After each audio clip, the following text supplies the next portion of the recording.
The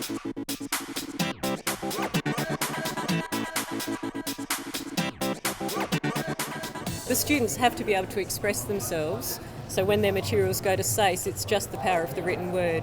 Unless they've done a multimodal thing like the student isn't there, you don't have their photo, you've got no other information about the student than what they can put on a piece of paper. Literacy comes into play with every single one of them, because in order to demonstrate achievement against any of those standards, generally it's the quality of the written word, the quality of the writing that the student can produce as to whether they can show that achievement to the A level. So you won't show insightful anything without being able to write in an insightful way. So I think the literacy support is just paramount.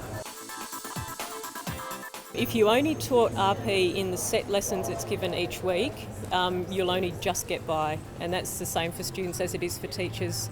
At our site we spend so much time outside of classes with additional lessons, but also just in the feedback we do, whether that's time taken with written feedback or in speaking to students directly with literacy support.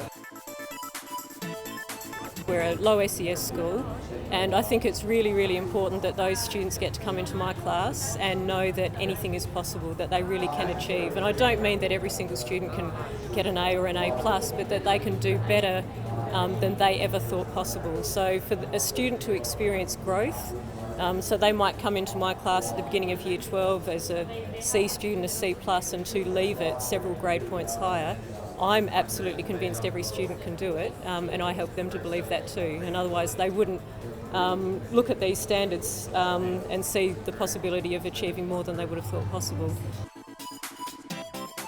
Being able to go around to different schools, see what different students have done that's different to my own student cohort, to look at their posters on the wall, to see their resources, and it's been a really good culture of sharing. I haven't had anyone say, no, you can't photograph that, or no, you can't have a copy. It's been, yes, and can I have yours? So that's been a really great outcome of the day for me.